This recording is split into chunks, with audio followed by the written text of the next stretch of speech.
Hello, welcome back to Armchair Armory, and it finished as I'm recording. I'm recording this about 45 minutes to an hour after the game. It finished at St James's Park. Newcastle United 1, Arsenal 0. This is a really, really hard one to take.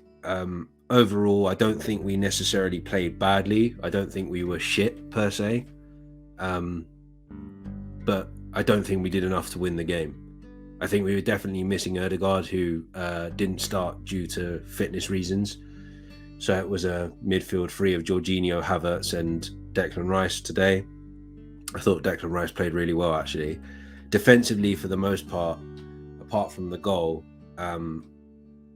we actually played really, really well. And in all honesty, like most of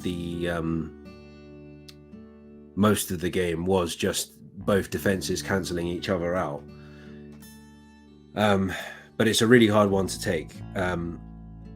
We could have done a lot better defensively for the goal. I think there was a lapse in concentration because there was a call that the ball had gone out, gone off the field for a goal kick.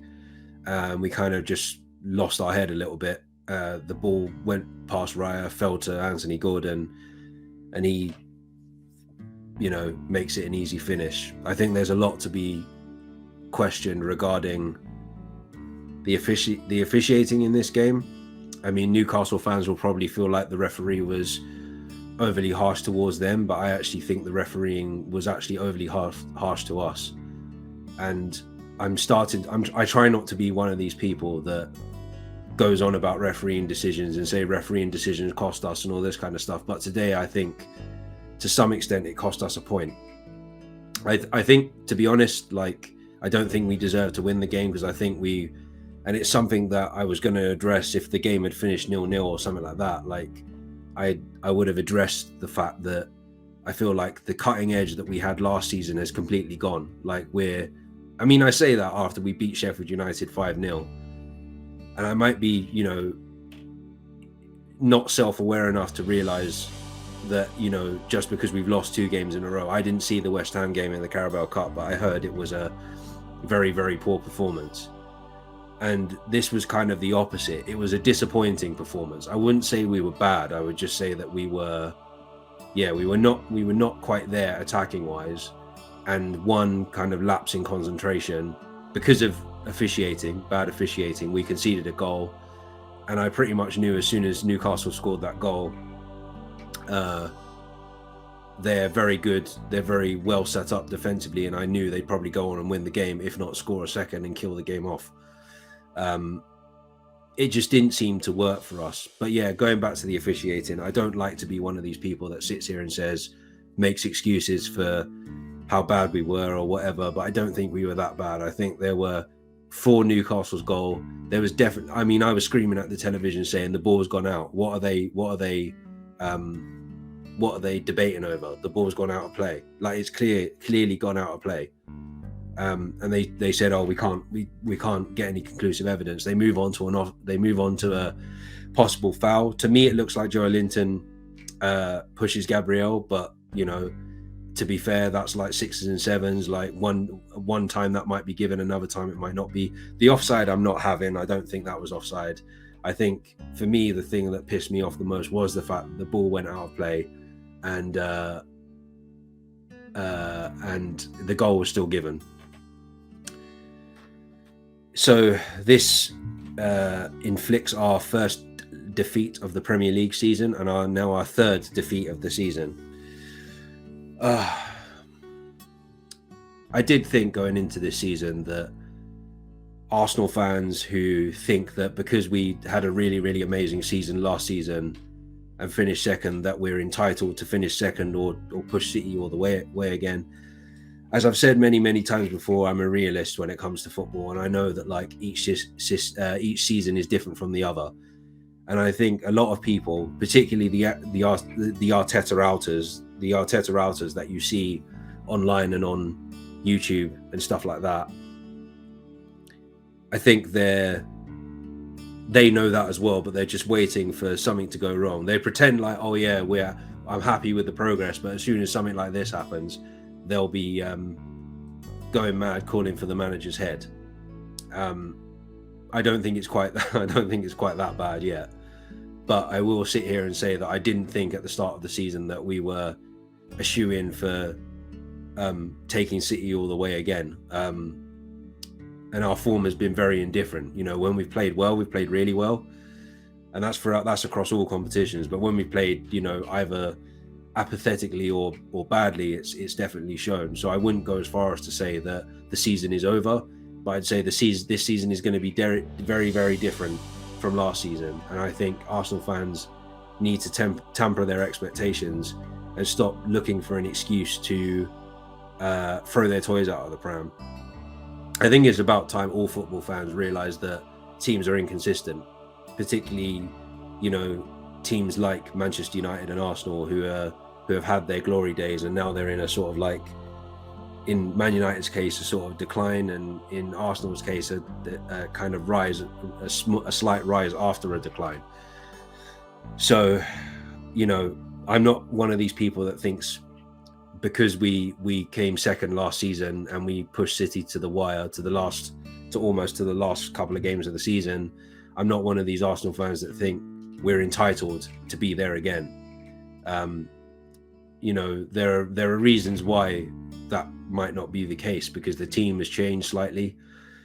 It's one of them.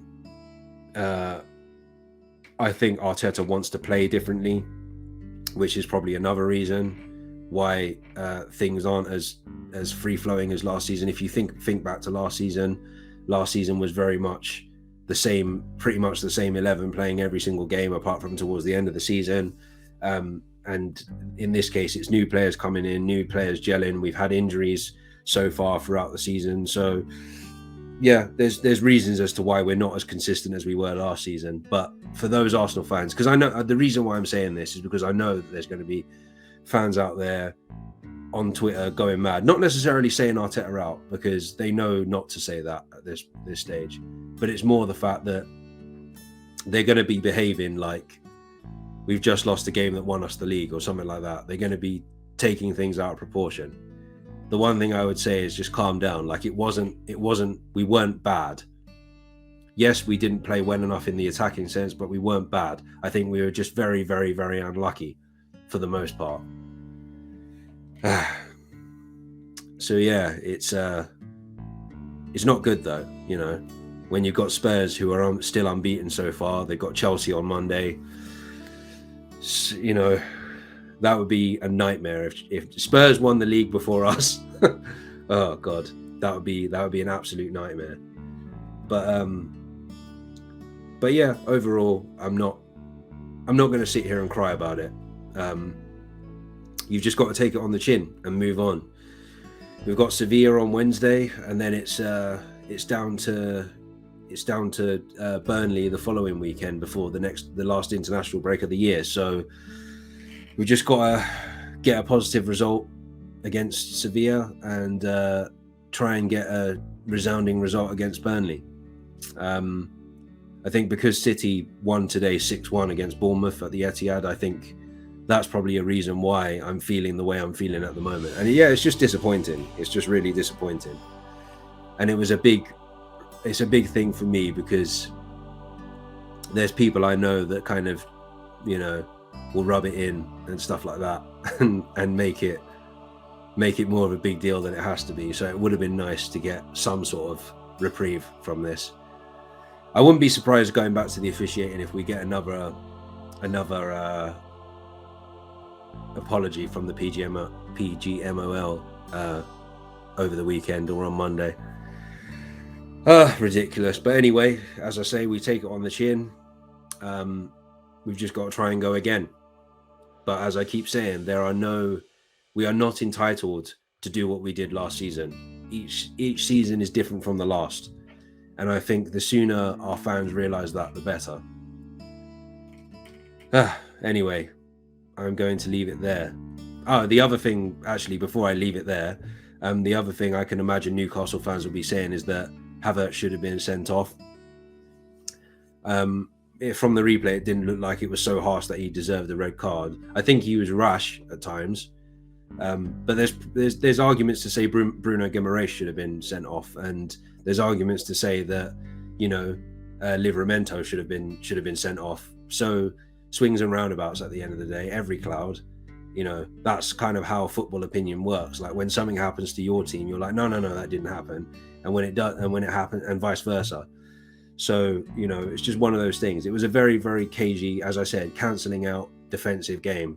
And I think one lapse in concentration because of bad officiating conceded the goal. And I think credit to Newcastle, they defended well and kind of put bodies on the line to keep that clean sheet and get the 3 points. It's a big statement win for them because, you know, people were kind of writing them off in the first 5-6 games of the season because they'd drawn a lot. And, you know, I wouldn't go as far as to say they're back necessarily, but yeah, it'll be one that they'll be talking about forever, as Newcastle fans seem to do. But anyway, I'm actually going to leave it there now. I will be back again on Monday, I want to say. No, on Tuesday, previewing Sevilla. But until then, as always, take care and stay safe.